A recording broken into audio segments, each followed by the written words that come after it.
Coming up on this episode of Nintendo Cartridge Society, is Skyward Sword coming to Switch? Follow-up question, does anybody want that? It's dangerous to go alone, so the Nintendo Cartridge Society goes with you.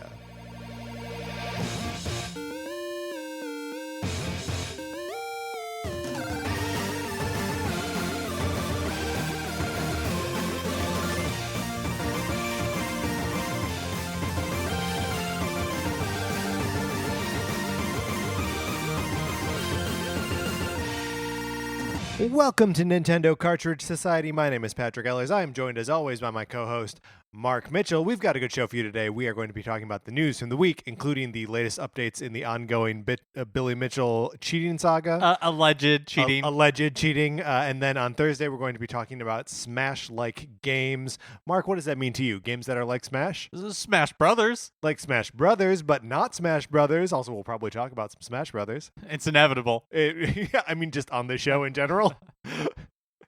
But in the meantime, Mark, how are you? I'm doing good. I am wondering how I got put in the position of defending Billy Mitchell's honor, saying that he's an alleged cheater instead of an actual cheater. I mean, it's true that I personally have no proof. Right. Well, I believe it's because I read the main copy, and any interjections have to be read by not me. Otherwise, I'm interjecting myself, which I do, which I'm doing right now. Could be possible. So I think that's just the role you were born to play. I'm fine with it. Cheater defender. Go ahead, everyone out there. Go ahead and cheat. Mark will defend your honor. No one knows why. But what we do know is that you should be friends with us on your Nintendo Switch. Yeah, we love it. Yeah, we get to see what you're playing. A lot of you playing Pokemon Let's Go. I tell you what. But like when we say that, it's not like in a creepy way. It's in like a fun way. Oh, I might do it in a creepy way.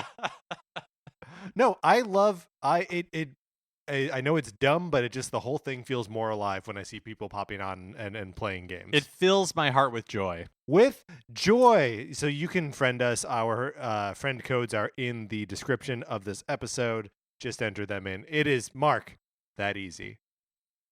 Believe it or not. Mm-hmm. Here's another thing you can do. You can borrow my copy of Sonic Forces on the Nintendo Switch.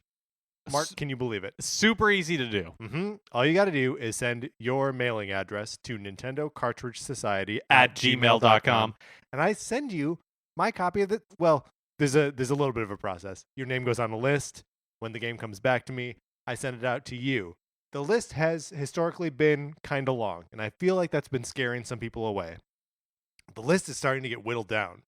So if you have emailed before and you are still waiting to get this, the list is short now. It could be your time. It could be your time. I will let you know.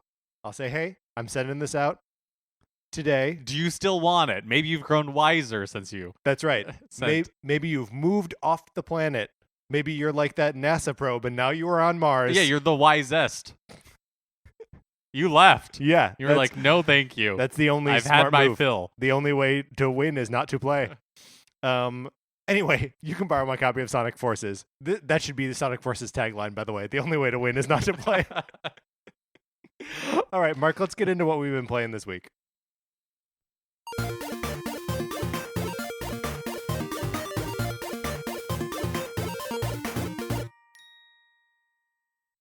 Now, for research purposes, for our episode on Thursday, I have been playing both Brawl Out and Brawlhalla. Uh-huh. But I will talk more about those on Thursday. Yes, agreed. Okay. So There you I go. won't say anything else either. Oh, so we won't even know which of those Mark has played. How intriguing. I mean, at this point, I've played both of them. Right. Great. Me too. But no more on that subject No. right now. Look, this may be the last time for a little bit, but I'm going to talk about the Messenger one more time. So just bear with me, Mark. I'm sorry. Did you finish it? I finished. I rolled credits on the Messenger. Great ending to the game. Final boss was a ton of fun to fight and beat, and I just felt awesome the whole time. I did start a new game plus because that mode was unlocked last week, and it is significantly harder. Even with starting with like a bunch of upgrades and stuff. I don't know that I'm going to keep like cycling through the game like that. But as a one-time experience that geez, I guess I played this game for like 3 weeks, 4 weeks, something like that. I just love it. I really like the Messenger. Thanks again, June, for picking that up for Mark and I. I really, really love it. What a great game. So Patrick and I spent Thanksgiving together. Mm-hmm. And during that time, my husband was with us, and Patrick's girlfriend was, of course, here because she lives here. That's right. And she was happy to be here. Right. She wasn't like held against her will. Right. We all had a good time. That's right. And we had a good time playing Super Mario 3D World. Yeah. We were just sort of looking for a game that we could all play together. And didn't have enough Joy-Cons around for all of us to play like Mario Party or something like that. So pulled out the old Wii U and said, "You're up, buddy." And the Wii U was up for it, ready to entertain us. Yeah, it didn't like break down or anything. That's right. No, it was fun. The most I've played that game, I think the only times I've ever played Super Mario 3D World is at your house. Yes, that's right. And it's always a good time. Mm-hmm. Chaotic, especially because my husband, as much as I love him, is not very good at video games. Right. And so it was I don't know that I know for sure he had never played that game before. Right. I don't know how much Mario he had played in general. And so it was a lot of fun. From time to time he held his own. Sometimes he did not, but that's fine. It's a complex game to wrap your head around quickly when everybody else is just like zooming around. Yeah. And I mean, I can't tell you how many times I said to Sarah, "Wait for your friends." She loves running ahead. But also, luckily, it's like the second level of that game. There's a really easy turtle tipping point where you can just, start jumping on a turtle shell and like put the controller down, and your character will just keep getting extra lives from jumping on it. So we banked like 1,000 lives right at the beginning.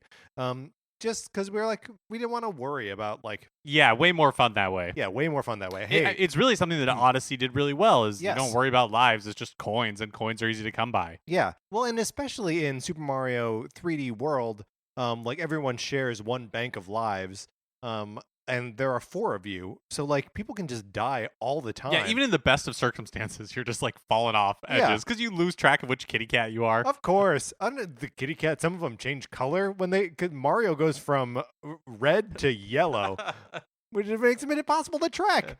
So anyway, we had a great time playing that. I've also been playing some Pokemon Let's Go, mostly just trying to fill my Pokedex. Hovering, how's that going? So hovering far? around 55 or 60 Pokemon caught.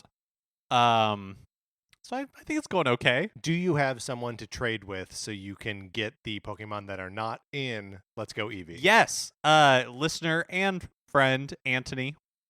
Hey, Anthony. He has Let's Go Pikachu. There you go. And so earlier we sent each other Pokemon that I don't have and one that he doesn't have, but we need to do that again because I've since caught more Pokemon that are exclusive to Eevee. Yes. That's nice. That's a good little just incentive to reach out to someone else who is playing not the exact same game but something very similar. And that's good and smart. And I know Pokemon has always done that, but good on you, Pokemon, for continuing to do one great thing very very well and maybe uniquely. All right, that's what we've been playing this week. Let's get into the new releases and what we might be playing next week.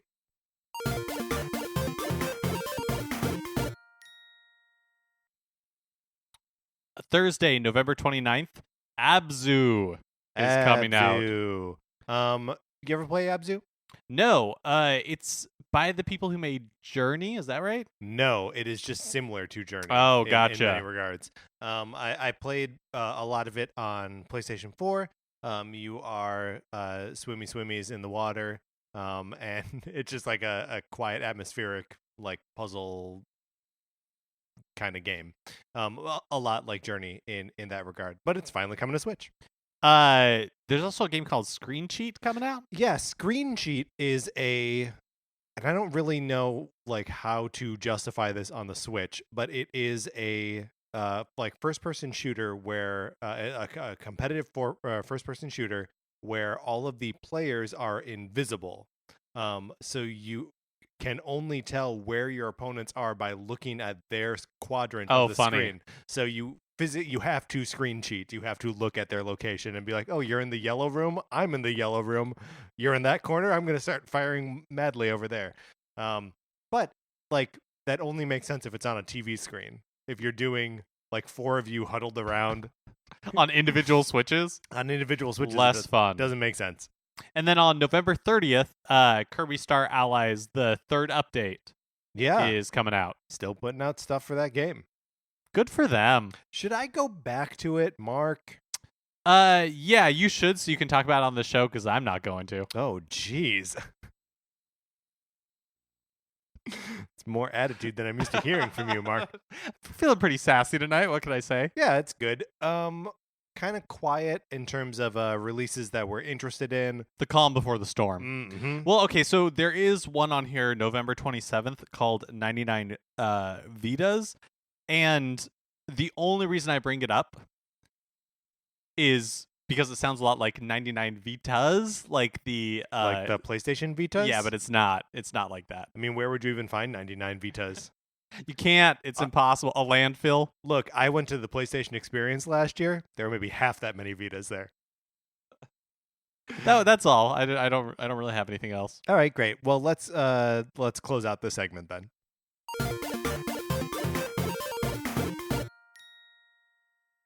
Now it's time for a regular segment on our show. It's time for 433. In 1952, American composer John Cage wrote a piece called 433, wherein a performer or group of performers didn't play their instruments for 4 minutes and 33 seconds.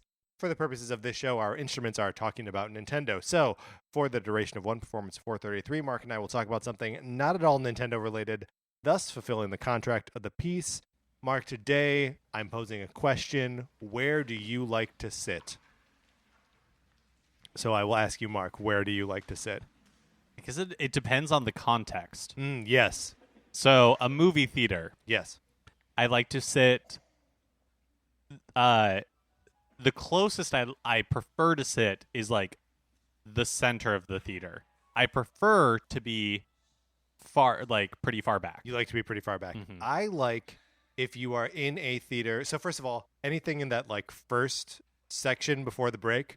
Garbage. I don't want it. Mm-hmm. Don't make me sit there. But usually like immediately after the break, and then like the stadium seating starts, there's like one row right behind like the handicap row that has like a little extra railing in front of it.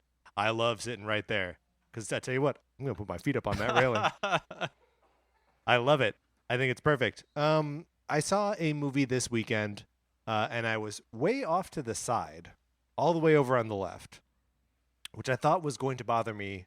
But once the movie started going, I was like, oh, it's fine. I'm just watching a movie. Oh, yeah. You got caught up in the film. I did get caught up in the film. Remember that time that we saw Captain America Winter Soldier? Yeah, front in row. In the very, very front row of like an enormous screen. Yeah. Yeah, pretty far to the right as well, if I recall correctly. We were seeing it at a screening before it was like coming out. Right? Yeah, you should get discount. Like those should be discount seats. Yeah, those like should be cheaper. partial view seats. Yes, in, like theater or something. Mm-hmm. What do you?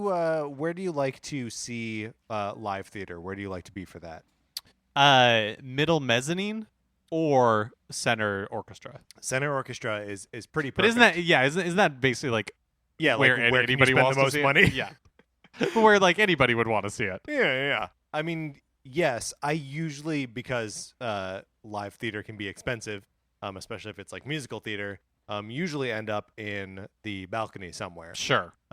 We saw Dear Evan Hansen a couple weeks ago, and we're in the second balcony, way in the back, and at that point, it's almost like it looks like someone's putting on a puppet show, and like people are doing some impressive dance moves down there, and singing their hearts out, but you're like, why am I here? It was good. I don't mean to imply that Dear Evan Hansen was not good or not a good experience. It was both good and a good experience. I'm just saying. I think you covered all your bases in case somebody you. was listening to this associated with the production. And wanted to get, or like a friend of mine that I went with and was like, oh, so you didn't like our tickets? Oh, sure. Huh? Yeah. Very much appreciative of that. Airplanes. Yes. Aisle seat or window seat. I feel like those are the two prime choices. Right. I mean, I like sitting, and I don't think this is a bold thing to say, but the like front where there's no like seat back in front of you. Oh, sure. That's nice. I like getting off the plane earlier. Mm-hmm. So like even if I'm not in like an aisle or like at a dead, You'd sit in the middle, Yeah. if you can get off the If I plane can as get off, fast as yeah, possible. basically. I mean, of course, we both love to fly first class, and that's oh well, all we ever yes, fly. I mean that's. I assume that we were only talking about where we like to sit in first class. Well, I was picturing in my mind, if I flew coach or something. if what about do you ever have like public transportation days where you were taking like trains and buses a lot? Has that been a part of your life? No, not a ton. When I used to commute on the L in Chicago, I used to go for as close to the front or back of an individual train car as I possibly could, and then would also usually try to get on whichever part of the train. Like I would anticipate where I was getting off and like know where on that train I should be to get off the platform as quickly as possible. I don't know why I did this sort of maximizing, but I just did it. You just kind of like start doing things like that once you get into a routine. Yeah. You're trying to like reduce friction as much as possible, even though it's maybe saving you 30 seconds. Yeah, I mean, there is just something like nice about knowing that like you know it best, and like there are other people here doing it too, but not as good as you. Are we insufferable? I think so. What about in like your living room growing up? Was there a seat that you had? Were you protective of where you would sit? No, not really. But I had a lot of Well, I guess guess we will never know. We'll never know for sure What Mark has a lot of. We were accompanied today by the Sinfónica Conservatorio Nacional, Quito, Ecuador. So thank you to those guys. All right, Mark, let's get into the news.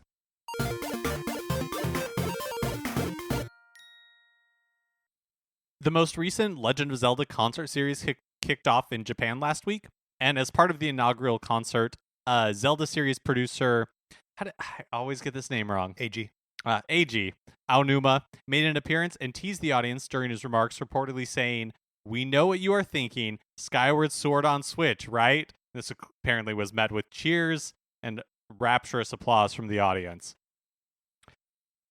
Oh, okay. I mean, what's the context? Yeah, under unknown. Which he says, completely "We unknown. know what you're thinking." I like to think that that's all he said. Just came walked out on stage, and everybody said, was like clapping. You know what this means. I am here. Waited for the applause to die down. And then quietly whispered into the microphone, "We know what you are thinking. Skyward Sword on Switch, right?" We should turn this into like an ASMR podcast. Why not? It's kind of a loose one right now. I'm not really sure why. We're both feeling goofy, I think.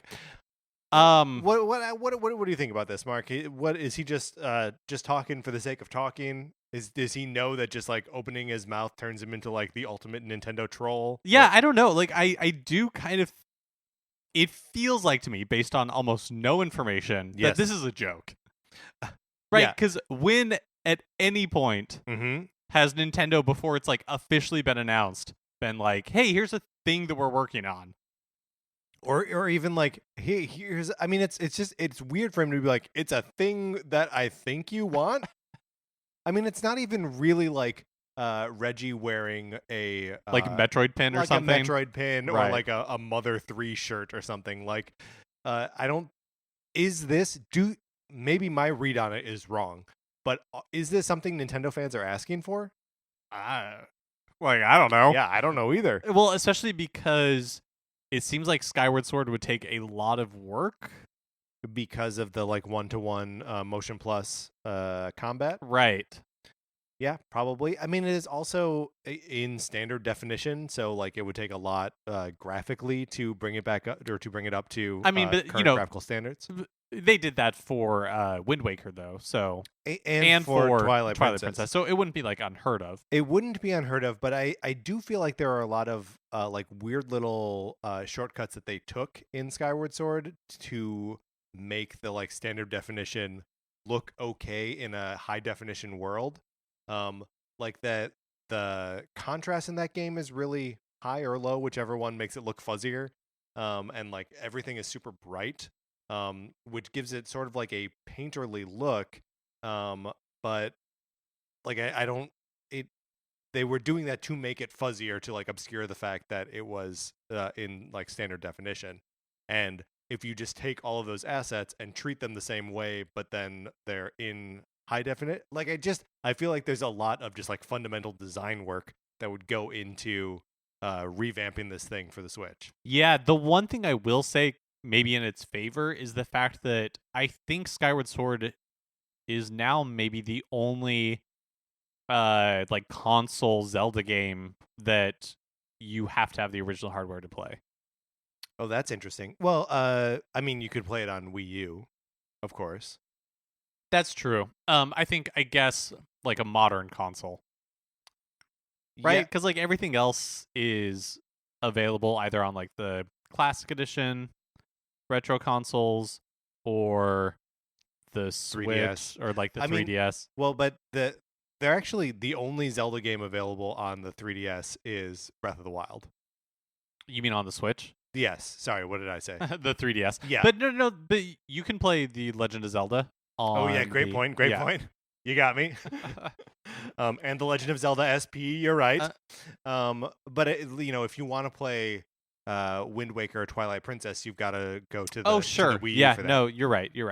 But yeah, it does seem like there should be a way to play Skyward Sword is like the one game that is cannot be played in high definition or on a like handheld console. So it does seem like maybe it's due, maybe it's time. I still think it's a joke. I think it's his. I think you're probably right. I think it's Aonuma's like version of how's everybody doing tonight, and then they clap and he's like, I can't hear you. I think that it's like his version of that. My roommate Taylor and I used to have a joke where like a band would come out on stage, and instead of like asking the whole audience to cheer, they would just direct their hype to him directly, and so they'd just be like, all right, Taylor, make some noise. And then Taylor would go, woo. Here's one more thing that I will say about Skyward Sword. It is very much the anti Breath of the Wild, right? Breath of the Wild is super wide open, and Skyward Sword is linear to a crazy fault. And guides you through what is basically one dungeon stitched onto the end of another dungeon, and so on until it's done. And so it could be a nice like companion piece for Breath of the Wild. It just like here is the other way that Zelda used to be, and something that is very much not what Breath of the Wild is. Even still, I think you're right. I think it's a joke. Mario Tennis Aces is adding 3 new characters early next year. Luma, one of the little like star things, I guess Lumas. They're called Lumas. From Super Mario Galaxy. Mm-hmm. Pauline from Super Mario Odyssey, and Boom Boom. Right, Boom Boom. How did that character break out, by the way? Boom Boom. From Super Mario Brothers 3, yeah, right? Where he's like in each of the like at the end of every like castle fortress thing. And then like he's just everywhere now. Right. Well, and then he was in the like this iteration is the new Super Mario Brothers design. Yeah, but I would say that this character design hasn't really changed in 30 years. Yeah, that's fair. I like Luma. I like Pauline. I think those are good additions to this game. Also, Super Mario Odyssey added a Santa outfit, including a Santa hat and an 8-bit Mario cap. Those are available now for like 9,999 coins. The 8-bit Mario cap gives Mario an 8-bit look. Okay, so here's the thing. I unlocked this cap over the weekend. It did not take me very long. It took me maybe like half an hour, 45 minutes of farming coins in Luigi's Balloon World because I wanted this 8-bit cap. You don't need another piece of, you don't need like a clothing part, just the cap.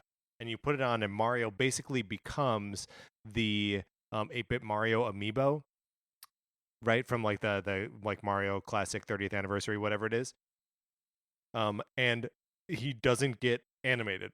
Like, it's just the Mario in that pose. Oh, that's and really so, funny. Like, you're running around, and like he'll like tilt as he's like running up hillsides, and like when he's rolling, it'll roll. but like the legs don't move, and like his Is he arm doesn't move. dimensional? Like, is he, or is he like Paper Mario? Like he's flat? No. He takes up physical space. Oh, so he in is all like three the dimensions. amiibo then. He's Yeah. almost exactly like they took the amiibo off of that little like stand and just like put him in the like just replace the polygons. Because it was just a hat, I wasn't sure if like whatever costume you're wearing. Mm-mm. Okay, it's always that like classic 8-bit look. And it's very funny. I took some pictures with it, posted them on Twitter this weekend. I love it. And anytime that something dumb like this drives me back to Super Mario Odyssey, I'm happy that it did, and I have renewed faith in the everlasting joys of Luigi's Balloon World. It will always be fun to me, and like he runs specials. Luigi does run specials where he's like, oh, you'll get extra coins if you go to this kingdom for the next hour. So you go there and you're gonna get those bonuses, and you start to learn where people are hiding things. And when you're picking which balloon you're gonna go after, you can see how far away it is and like in what direction it is. So you start to be like, okay, well, if it's pointing that way, and it's about 300 Mario yards or whatever, Mario meters. You can guess like, I know where that one is. I know that's an easy one for me to get. I'm just going to go do it. And just like building that, you can, and like really focusing on how all of that works, you can get so many coins so fast and get all of these bonus outfits really quickly. Yeah, that sounds awesome. I really want to get that Santa outfit. Yeah, I would like to as well. I currently have 0 coins.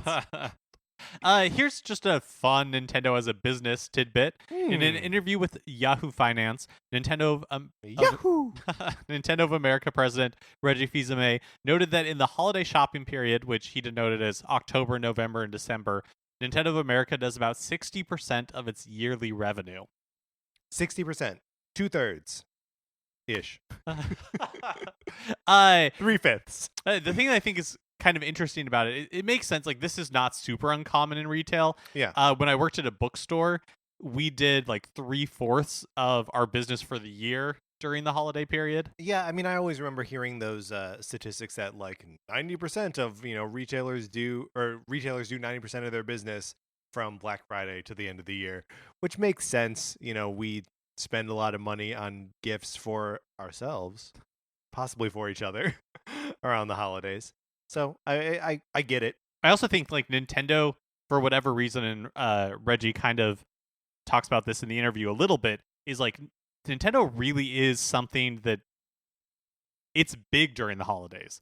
Like in Japan, like Nintendo sales just explode, and I think that's true around the world for whatever reason, more than like Sony's consoles or Xbox consoles. Nintendo is like in the gift giving sure ether. I mean, I think just that people are like, well, yeah, I wonder if like Nintendo has fans of all ages, right? And that like the older dudes like us are picking up Nintendo products right away because we're like lifelong Nintendo diehards. And then like the holiday comes along and we're like, oh, I know a great thing that I could give to anyone in my life. I can give someone a 2DS, I can give someone a Switch, and just know that that's going to be something that anyone can be excited about. I think it makes a good gift. I think that's smart. I read something somewhere, and I don't really know what the whole context is. I'm currently on NintendoLife.com, but Pokemon Let's Go Eevee and Pikachu was the 4th best-selling product on Black Friday. Oh, it's according to U.S. Report. 4th best-selling product. Best-selling product number 1 is laptops. Like, this is how broad of categories we're talking about here. Number 4 best-selling is Pokemon Let's Go. It shipped. I didn't put this in here, but Pokemon Let's Go shipped or sold 3 million copies in its first 3 days or something like that. Way to go, Pokemon. Way to be successful.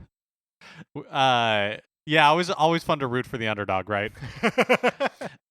Super Smash Bros. Ultimate has leaked. Oh no, what does that mean? It's leaked. Okay, so copies are out in the wild, which means its full contents are being dumped online, and the game is being data mined for previously unknown tidbits. So I've been seeing some of people being like, hey, look out, spoilers for Smash Brothers are all over the internet. What does that mean to you? Spoilers for Smash Brothers. I'm not sure. I don't. Maybe I guess like details about the what is it called? World of Light. World of Light. I was gonna say Ray of Light, but no, that's just a banging Madonna song. And you can spoil that for me all you want, honey. I'm still gonna love it. You can't spoil it. It's unspoilable. Yeah. So I don't know, like World of Light. Maybe there's music or something, stages we didn't know about. Yeah. I don't know that you can really spoil Smash Brothers for me. I know, especially when Nintendo goes out of their way to like detail everything that's going to be in the game. Yeah. I mean, that's what the whole like website is about. That's what like 3 different directs are about. Come on. But that being said, Ultimate comes out in like 2 weeks, so we're not going to be talking about any of the specific revelations or anything. But know that if you're spoiler adverse, the internet is less safe than ever. Right. But also, the internet is pretty unsafe, really. You could be scammed by anyone on the internet, so always be vigilant. Don't just worry about Smash spoilers. Yeah, that's right. Saying. I mean, do that too if you want to. Of course. Speaking of Smash Bros. Ultimate, in a hype video released last week, Nintendo confirmed that Ultimate is the most pre-ordered Smash Bros. Game of all time and the most pre-ordered Switch game. I find the first of those statistics to be unremarkable. Yeah. Because you're like, it's the first one with like an eShop. Yeah, exactly. Preload. I mean, I guess the Wii U and 3DS, they were on the eShop and probably preloadable. So maybe it is remarkable. But also like, who had a Wii U? And who I had a Wii U. I know, but like, other than you, who had a Wii U? And the 3DS, like, how many Nintendo's digital sales have like eShop sales have always lagged behind. Yeah, like everyone else's, and they've grown exponentially since the Switch was released for good reason, because like the store is functional, usable. Yeah. The store on the 3DS, man, that's the only way I buy 3DS games, but it is not intuitive. It is so hard to search that thing. It's really hard to search, and everything is a tiny little square. Yeah, you're trying to like figure out, is this the demo? Is this the full thing? You have to click in to do it. Anyways, again, good for Smash Brothers. Mm-hmm. We're rooting for you. Also, in an interview with Game Informer, Smash series director Masahiro Sakurai mentioned something I had never really considered before. He brought up that each Smash game is kind of a miracle. He considers it a miracle since each entry requires cooperation from all of the different IP owners. I had never really thought about it before. I guess I just took it for granted that it was like, oh, once Sonic is in the series, that when they're making a new Smash game, it's just like, of course Sonic is going to be in it again. Sure, but that's not true. That they can just call Sega and be like, hey, you still down? And they're like, yeah, whatever. Right, but I'm sure like every time there are like negotiations that have to be made and everything. So it is kind of a miracle that, when they were like, everybody's like here for Ultimate, and it's like every character ever, that's just kind of like, yeah, that's what you expect from a Smash Brothers game. Not really appreciating the amount of work that must go into something like that. I also wonder if maybe we like discount how easy it is, or like we assume it is very easy for them to get like Fire Emblem characters and Pokemon. Like those are companies that are owned by Nintendo, at least partially. Intelligent Systems and the Pokemon Company. I mean, the Pokemon Company isn't owned by Nintendo, right? No, you can break this down for me. Okay, so Game Freak, the developer, right? I don't think is owned by Nintendo. Like, I don't think they own any part of it. Right. I don't think Nintendo owns any part of Game Freak.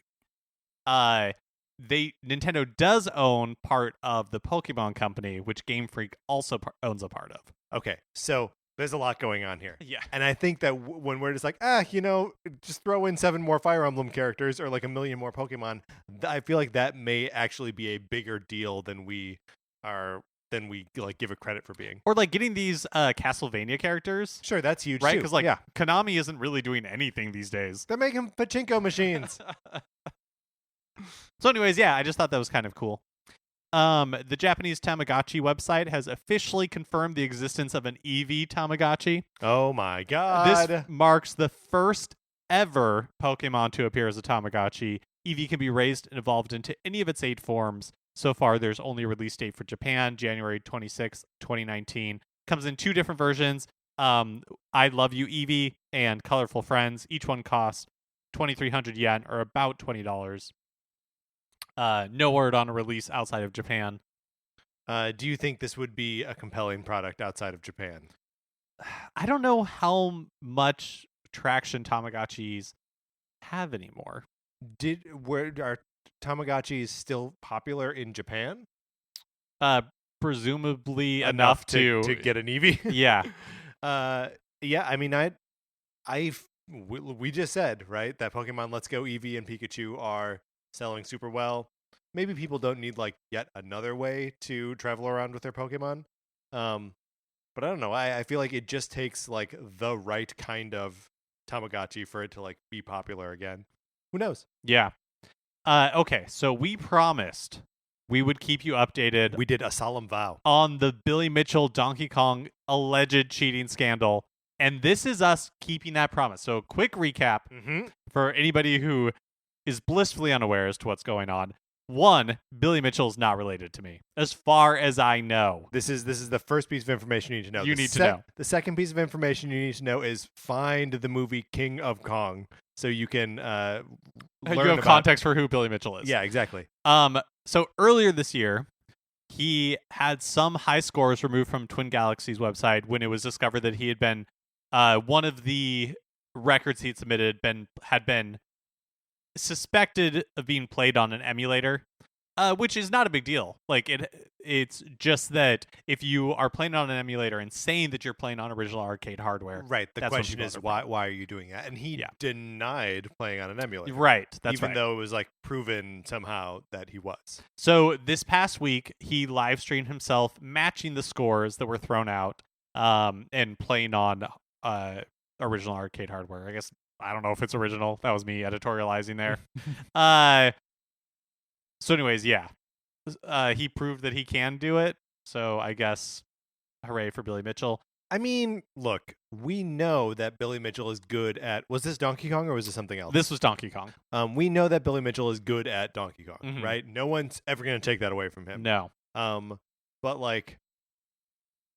I don't know. Is live streaming now like an accepted? It's an accepted form of like speedrunning records, right? Is you can see that sort of stuff that way. But I guess just as far as does that seem satisfactory for Twin Galaxies? I don't know. Maybe it was for him. Maybe he was just doing it for him. Maybe he doesn't care about Twin Galaxies. I mean, it seems like that's all Billy Mitchell ever does anything for is for him. It's not the world record, though. He's actually not. Billy Mitchell's not the world record holder anymore. Robbie Lakeman holds the world record of 1,247,700 points, which is about 200,000 more than the score Mitchell recorded. So there you go. Well, that's quite a bit higher than Mitchell recorded. Like quite a bit. Yeah, like that's a lot. So keep trying, Billy. We believe in you. Again, NCS roots for the underdog. Finally. This is just a fun fact. The Legend of Zelda: Ocarina of Time turned 20 years old last Wednesday. Wow. Yeah. That's an old game. I was going to say it seems like yesterday, but it really doesn't. It doesn't. It feels like a long time ago. Feels like a very long time ago. We've talked about this game a couple times. Right? Yeah, once or twice. And it always surprises me how early in the series the game actually is. Yeah. It's like the 5th Zelda game. Which is insanity. Yeah. And yeah, that it goes back 20 years. I guess that's just where we are now. And it probably more than any other game before it set the template for what Zelda is. Yes. Or was in the minds of all of us for 15 years. Yeah, I mean, I think until Breath of the Wild came out. Yeah, I mean, and it's tempting to say that Ocarina of Time was just like a 3D version of Link to the Past. Like it takes a lot of the same sort of like ideas and numbers and stuff and kind of represents them. But like the way it solidifies, like, no, these are the people of Hyrule, and like this is the Master Sword and all of this stuff. Like yes, that is as you say, the template. And so we've played that game a bunch of times. The Deku Tree, just wanted to add that. Oh, great. I mean, no, that's perfect. That's the Kokiri. Yeah. Which I don't think actually we see in any other game. All right, Mark, let's get out of the news.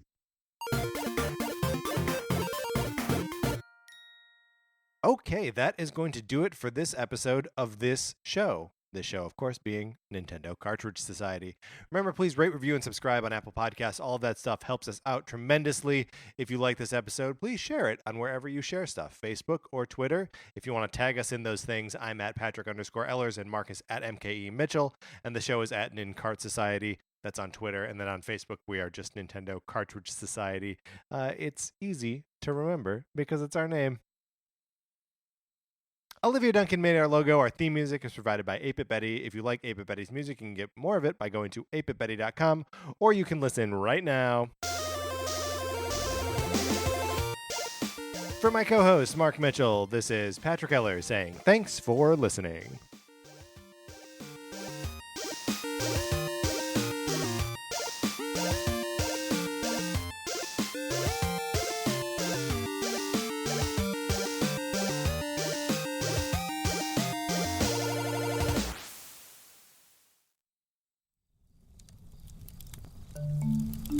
Campfire.